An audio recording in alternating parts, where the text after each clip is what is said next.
আমার নবীর বিরুদ্ধে যে হাত তুলবে, নবীর ইজ্জতের উপরে যে হাত তুলবে, মুসলমান তার হাত ঘুরিয়ে ফেলা দরকার। আমার নবীর ইজ্জতের উপরে যে রক্ত চক্ষু তুলবে, ওর চোখটা উপড়ে ফেলা দরকার। আমার নবীর ইজ্জতের উপরে যদি আমার বাপ হামলা করে, আমার বাপের সাথে সম্পর্ক নাই, আমার সন্তান যদি আমার নবীর বিরুদ্ধে কথা বলে, সন্তানকে চিনি না, কোন নেতা যদি আমার নবীর বিরুদ্ধে কথা বলে, নেতার সাথে পরিচয় চলবে না। রাষ্ট্রপতি প্রধানমন্ত্রী যদি নবীর বিরুদ্ধে কথা বলে, রাষ্ট্রপতি প্রধানমন্ত্রীর তখতে তাউস আগুন জ্বালিয়ে দাও। মসজিদে আকসায় গিয়ে আল্লাহর ফেরেশতা জিবরাইল সমস্ত ফেরেশতাদেরকে ডাকলেন, কারণ এখানে প্রধান মেহমান মুহাম্মদুর রাসূলুল্লাহর আগমন ঘটেছে।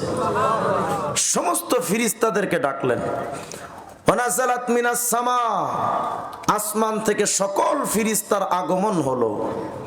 ওয়াহাশারা লাহু জামিআল মুরসালিন ওয়াল আম্বিয়া, আমাদের নবী এতটা দামি যে নবীর জন্য আল্লাহ পাক সকল নবীদেরকে মসজিদে আকসায় হাজির করলেন।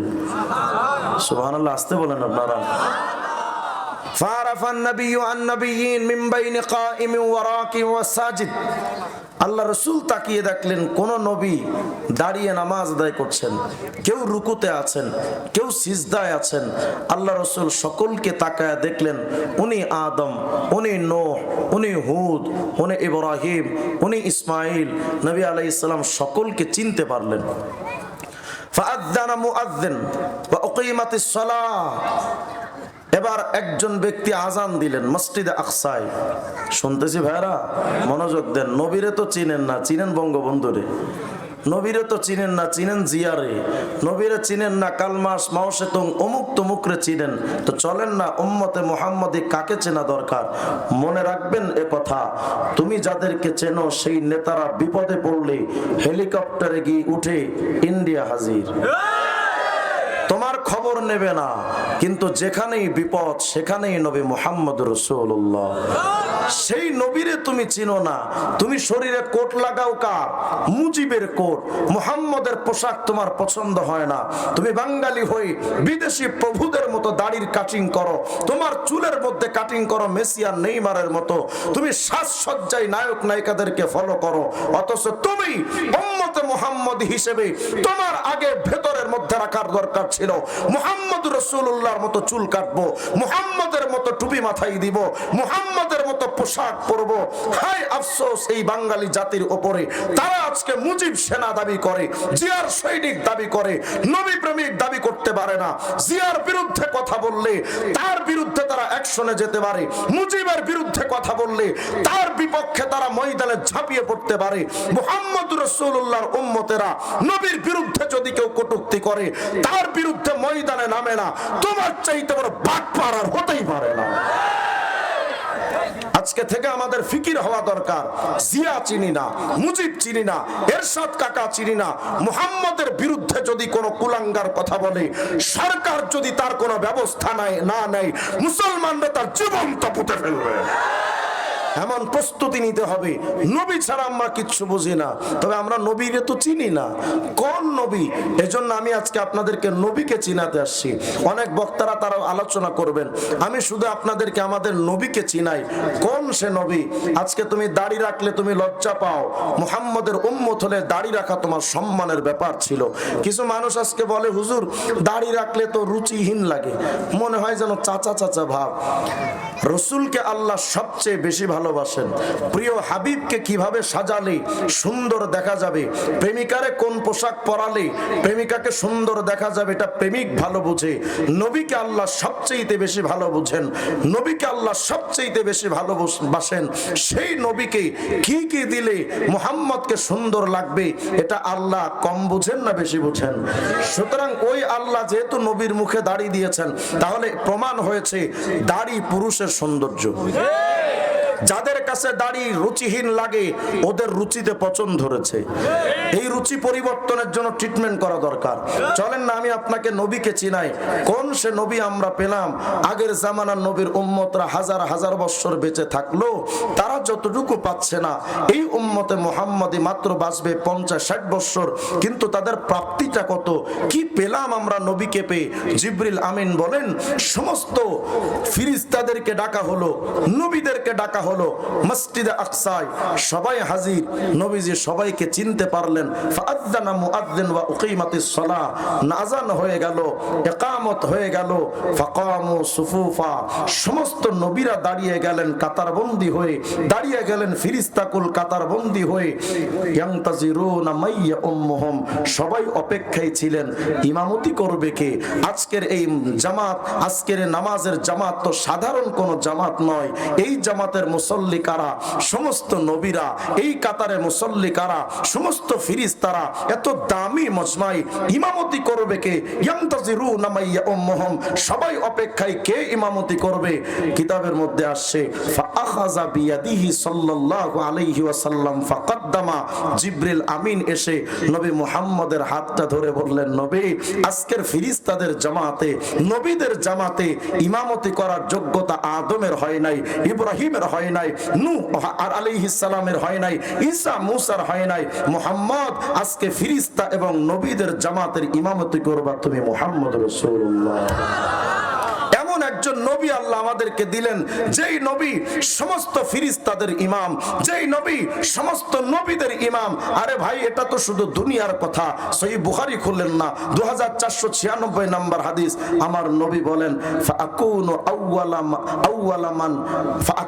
আউওয়ালা মান তানশাক্কু আনহুল আরদ, কিয়ামতের ময়দানে সবাই তো কবর থেকে উঠবে, সমস্ত নবীরা কিয়ামতে সিংহায় ফুৎকার দেওয়ার পরে উঠবে, কিন্তু জানো কিয়ামতের ময়দানে এই জমিন ফেরে সর্বপ্রথম যিনি উঠবে আদম।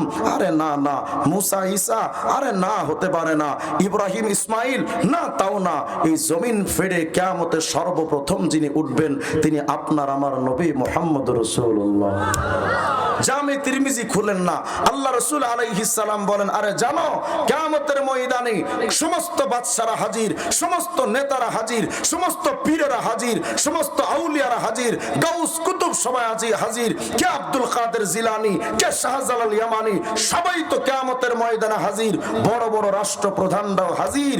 কিন্তু নবী বলেন ওই কিয়ামতের নেতা কে হবে জানো? আনা সাইয়্যিদু বুলদি আদম ইয়াউমাল কিয়ামা ওয়ালা ফখর। কিয়ামতের ময়দানে সমস্ত বাদশাদের নেতা, সমস্ত নেতাদের নেতা, সমস্ত নবীদের নেতা আমি মুহাম্মদ রাসূলুল্লাহ। আল্লাহ রাসূল বলেন ওয়া বিয়াদিলিয়াউল হাম, আমার ইয়াউমা ইদিন কিয়ামতের ময়দানে আমি মুহাম্মদ আরবির হাতে একটা প্রশংসার পতাকা থাকবে। জানো ওই পতাকার নিচে কি থাকবে? রাসূল আরবি আলাইহিস সালাম বলেন মা মিন নাবিয়্যিন ইয়াউমা ইদিন ওয়া আদম ফামান সাবাহু ইল্লা তাহতা লিওয়াই।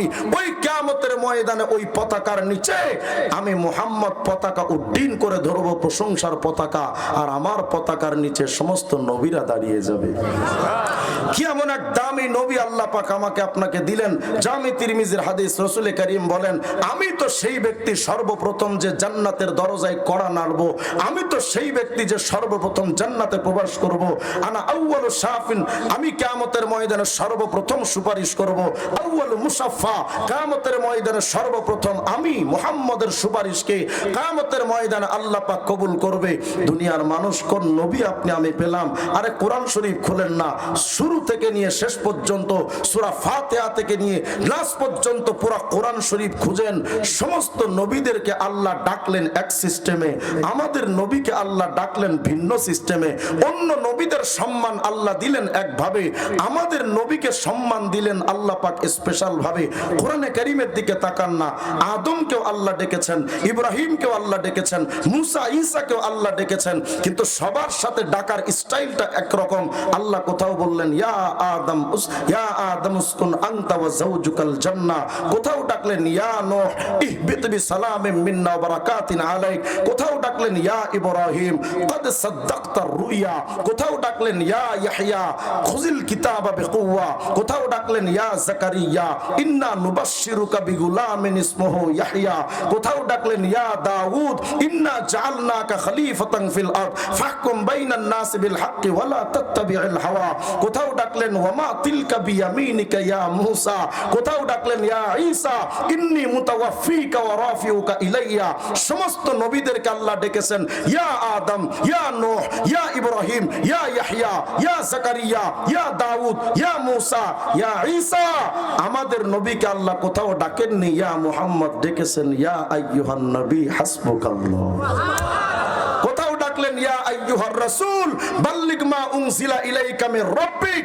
আল্লাহ পাক এক এক জায়গায় নবীকে ডাকলেন। কোথাও ডাকলেন ইয়াসিন ওয়াল কুরআনিল হাকিম। কোথাও ডাকলেন ইয়া আইয়ুহাল মুজাম্মিল কুমিল লাইলা ইল্লা কালিলা। কোথাও ডাকলেন ইয়া আইয়ুহাল মুদ্দাসসির কুম ফাআনযির। সকল জায়গায় আল্লাহ নবীর উপাধি ধরে ডেকেছেন। কোথাও ডাকেননি ইয়া মুহাম্মদ। আদমকে যেমন ডেকেছেন ইয়া আদম, ইব্রাহিমকে যেমন ডেকেছেন ইয়া ইব্রাহিম, কোথাও ডাকেননি ইয়া মুহাম্মদ। মুহাম্মদ শব্দটাই আল্লাহ কোরআন শরীফে কোথাও এভাবে ব্যবহার করেননি। হ্যাঁ, অনেক জায়গায় ব্যবহার করেছেন, কিন্তু অতি সম্মানের সাথে ওমা মুহাম্মাদুন ইল্লা রাসূল। সুবহানাল্লাহ বলেন না, মুহাম্মাদুর রাসূলুল্লাহ ওয়াল্লাযীনা মাহু আশিদ্দাউ আলাল কুফার। কোথাও ডাকলেন মা কানা মুহাম্মাদুন আবা আহাদিম মির রিজালিকুম ওয়ালাকিন রাসূলুল্লাহি ওয়া খাতামুন নবিয়্যিন। সকল জায়গায় আল্লাহ নবীকে এত সম্মানটা দিলেন। দুনিয়ার মানুষ পবিত্র কোরআন শরীফ খুলেন, বাবা আদম থেকে নিয়ে আজ পর্যন্ত যত নবী আসছেন সমস্ত নবীদেরকে আল্লাহ পাঠিয়েছেন নিজের কওম আর জাতির কাছে, নিজের গোত্রদের কাছে। আল্লাহ নূহের ব্যাপারে বলেন লাকাদ আরসালনা নূহান ইলা কওমিহি, নূহকে পাঠাইলাম তার নিজের গোত্রের দিকে। ইব্রাহিমের ব্যাপারে বলেন তিলকা হুজ্জাতুনা আতাইনাহা ইব্রাহিম আলা কওমিহি, আল্লাহ ইব্রাহিমকে তার নিজের কওমের কাছে পাঠালেন। ওয়া ইলা আদিন আখাহুম হুদা, আদ জাতির কাছে হুদকে আল্লাহ পাক পাঠালেন নিজের কওমের কাছে। ওয়া আতাইনা মূসাল কিতাবা ওয়া জাআলনাহু হুদাল লিবানি ইসরাঈল, মূসাকে পাঠালেন বনি ইসরাঈলের কাছে। আল্লাহ পাক বলেন দুনিয়ার মানুষ জানো ওয়ামা আরসালনা মির রাসূলিন ইল্লা বিলিসানি কওমিহি, আমি আল্লাহ সমস্ত নবীদেরকে পাঠালাম নিজের জাতির কাছে, নিজের গোত্রের কাছে, নিজের সম্প্রদায়ের কাছে। কিন্তু আমার মুহাম্মদের এরিয়াটা এত বিস্তৃত, সব নবীদের নিজের গোত্রের কাছে পাঠালাম। আর আমি মুহাম্মদকে পাঠিয়েছি ওয়ামা আরসালনাকা ইল্লা কাফাতাল লিন্নাসি বাশীরা ওয়া নাযীরা, আমি আমার মুহাম্মদকে শুধু কুরাইশ গোত্রের জন্য পাঠাইনি, শুধু আরব আমিরাতের জন্য আমি আল্লাহ পাঠাইনি, আমার মুহাম্মদকে পাঠিয়েছি পুরো বিশ্বের মানুষের জন্য। কোরআন শরীফ খুলেন না, আপনি দেখেন আল্লাহ বলছেন আলহামদুলিল্লাহি রাব্বিল আলামিন, সমস্ত জগতের রব আমি আল্লাহ। আমরা তো মনে করি জগৎ মানে শুধু পৃথিবী। না না, এই পৃথিবীটা যত বড়, সূর্যটা আরো 13 লক্ষ গুণ বড়, সূর্যটা যত বড়, ইউআই স্কুটি তারকা আরো 500 কোটি গুণ বড়। এক একটা তারকা যেই গ্যালাক্সির মধ্যে থাকে, একটা গ্যালাক্সির মধ্যে শুধু তারার সংখ্যা 1 লক্ষ থেকে 2 লক্ষ কোটি। এত বিরাট বিরাট জগৎ আছে আল্লাহর। গ্যালাক্সি থাকে আবার গ্যালাক্সি গুচ্ছের মধ্যে অন্তত 15,000 কোটি গ্যালাক্সি নিয়ে এক গ্যালাক্সি গুচ্ছ তৈরি, 15,000 কোটি গ্যালাক্সি গুচ্ছ নিয়ে এক মহা গ্যালাক্সি তৈরি। এই মহা গ্যালাক্সি আবার বসবাস করে মহাশূন্যের ভেতরে, এই মহাশূন্য থাকে আবার প্রথম আসমানের ভেতরে। এমন 7টা জমিন আসমান আল্লাহর আছে, এমন 7টা জমিন আল্লাহর আছে, আরশ আছে, কুরসি আছে, লৌহ আছে, কলম আছে, কত জগৎ না আল্লাহর আছে, হিসাব দিতে গেলে লম্বা টাইমের দরকার। আল্লাহ পাক বলেন নবী আলহামদুলিল্লাহি রাব্বিল আলামিন, সমস্ত জগতের রব আমি আল্লাহ। আর মুহাম্মদ আমি আল্লাহ যেই যেই জগতের রব, ওমা আরসালনাকা ইল্লা রাহমাতাল লিল আলামিন, নবী যেই যেই জগতের রব আমি আল্লাহ, সেই সেই জগতের রহমত আপনি মুহাম্মদ রাসূলুল্লাহ। কোন নবী আপনি আমি পেলাম, এত দামি নবী যে আল্লাহ আপনাকে আমাকে দিলেন। মুসা আলাইহিস সালাম আল্লাহকে বলছেন আল্লাহ আমি আপনাকে রব্বি আরিনি আনজুর ইলাইক, আল্লাহ আপনি একটু সুযোগ দেন না, আমি আপনার একটু দেখতাম, দুনিয়াতে আপনাকে দেখলে নিজেকে ধন্য মনে করতাম, আল্লাহ আপনি আমাকে একটু দেখা দেন না। আল্লাহ বলেন মুসা লাং তারানি, কখনো তুমি আমাকে দেখতে পারবে না মুসা। মুসা বলেন আল্লাহ তাও একটু মনের তো শখ, যদি আপনাকে দেখতে পেতাম। আল্লাহ পাক বলেন মুসা উনজুর ইলাল জাবাল, তুমি পাহাড়টার দিকে দিকে তাকাও, ফাইন ইস্তাকাররা মাকানা ফাসাউফা তারানি, যদি তুমি তাকায় দেখো পাহাড় নিজের জায়গায় স্থির আছে, অতি সত্বর তুমি আমাকে দেখতে পাবে। মুসা আলাইহিস সালাম তাকালেন তুরে সাইনার দিকে, আল্লাহ পাক সেখানে নিজের নূর ফেললেন, তো সাথে সাথে ফাজআলাহু দাক্কা, সমস্ত পাহাড়গুলো চূর্ণ বিচূর্ণ হয়ে গেল। মুসা আলাইহিস সালাম ফাখররা মুসা সাইকা, মুসা বেহুশে জমিনে পড়ে গেলেন, নূর দেখে সহ্য করতে পারলেন না। মুসা আলাইহিস সালাম এত দামি নবী হওয়ার পর যার সাথে আল্লাহ নিজের সরাসরি কথা বলতেন, সেই মুসা নবী আল্লাহ নূর দেখে সহ্য করতে পারেন নাই। হযরত আবু যর গিফারি বলেন, রাসূল হাল রাআইতা রাব্বাক, আপনি যেই মেরাজে গেছিলেন আল্লাহকে কি দেখেছিলেন? আল্লাহ রাসূল বলেন, নূরুন আন্নী আরা, যেই মুসা নূর দেখে সহ্য করতে পারে নাই আমি মুহাম্মদ সেটা দেখে এসেছি। এমন একজন নবী আল্লাহ পাক আপনাকে আমাকে দিলেন। দুনিয়ার মানুষ আজকে তো নবীর বিরুদ্ধে সমালোচকের অভাব নাই। নাস্তিক আসাদ নূর আমার নবীর বিরুদ্ধে কথা কয়, মুফাসসিল আমার নবীর বিরুদ্ধে কথা কয়, তসলিমা নাসরিনের মতো আন্তর্জাতিক পতিতারা আমার নবীর বিরুদ্ধে কথা কয়, ফ্রান্সের ম্যাক্রোরা নবীর বিরুদ্ধে ব্যঙ্গচিত্র তৈরি করে। আল্লাহ পাক বলেন, নবী আরে টেনশন কইরেন না, ইন্না নাহনু নাযালনা যিকরা ওয়া ইন্না লাহু লাহাফিজুন, কোরআন নাজিল করেছি তো আমি আল্লাহ, হেফাজতের দায়িত্ব কিন্তু আমি আল্লাহর কাছে। নবী ওই কোরআন আমার কালামুল্লাহ, ওটার জিম্মাদার আমি, আপনি আমার রাসূলুল্লাহ, আপনার ইজ্জতের হেফাজতের জিম্মাদার আমি। নবী আমি আল্লাহ ঘোষণা দিলাম, ওয়ারাফানা লাকা যিকরাক, নবী আপনার শান, আপনার মান, আপনার ইজ্জত, আপনার দাম আমি আল্লাহ অনেক অনেক অনেক অনেক উপরে উঠাবো। সুবহানাল্লাহ বলেন না? কোরআন হেফাজতের দায়িত্ব আমি আল্লাহর, কালামুল্লাহ হেফাজতের দায়িত্ব আমি আল্লাহর, রাসূলুল্লাহর ইজ্জতের হেফাজতের দায়িত্ব আমি আল্লাহর। হ্যাঁ, গোটা বিশ্ব যদি নবীর বিরুদ্ধে সমালোচনা করে আমার নবীর এক চার পয়সার কোনো ক্ষতি হবে না, কিন্তু আমরা সুস্পষ্ট করে বলি, আমার নবীর বিরুদ্ধে যে হাত তুলবে, নবীর ইজ্জতের উপরে যে হাত তুলবে, মুসলমান তার হাত গুঁড়িয়ে ফেলা দরকার। আমার নবীর ইজ্জতের উপরে যে রক্ত চক্ষু তুলবে ওর চোখটা উপড়ে ফেলা দরকার। আমার নবীর ইজ্জতের উপরে যদি আমার বাপ হামলা করে, আমার বাপের সাথে সম্পর্ক নাই, আমার সন্তান যদি আমার নবীর বিরুদ্ধে কথা বলে, সন্তানকে চিনি না, কোন নেতা যদি আমার নবীর বিরুদ্ধে কথা বলে, নেতার সাথে পরিচয় চলবে না। রাষ্ট্রপতি প্রধানমন্ত্রী যদি নবীর বিরুদ্ধে কথা বলে, রাষ্ট্রপতি প্রধানমন্ত্রীর তখতে তাউস আগুন জ্বালিয়ে দাও।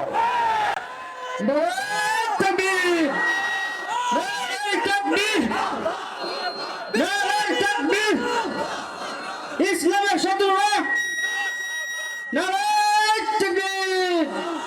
2013 সালে আমরা শাপলা চত্বরে গিয়েছিলাম। কেন?